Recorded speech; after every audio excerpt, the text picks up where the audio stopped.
The Disneyland Resort is celebrating its 60th anniversary with a float in the 2016 Tournament of Roses Parade. Volunteers are now decorating the 3-unit float with flowers, grasses, seeds, and leaves, as is required on all Rose Parade floats. We spoke with float designer Scott Auerbach about what fans can expect to see on New Year's Day. The theme of this year's Rose Parade is Find Your Adventure, and we really wanted to focus on two of the greatest adventures at the Disneyland Resort, Frozen and Star Wars. But we also wanted to include the Disneyland Diamond Celebration, so we also have the castle in its diamond overlay.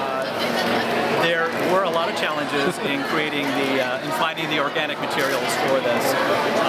One of the flowers that we use mostly is blue statice and purple statice, which we used a lot on the Frozen and the castle float.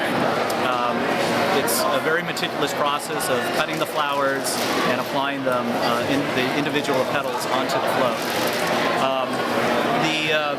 The more creative part of the more creative float was the Star Wars float, which we got to take a few more liberties with because we're creating a land that hasn't been built yet. So it's very much imaginative.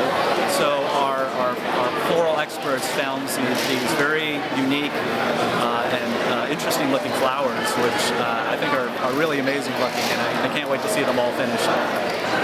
Well, we did have a few concept renderings that we worked off of, and that's really all we had. But we were inspired by the films, of course. There are a few pieces on here, like the moisture evaporators, which have been in several of the films. And they are included in the concepts of the new Star Wars land.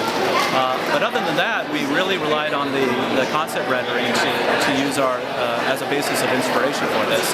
Of course, the Millennium Falcon is the real star of the float, and it'll be exciting to see it once it's in motion.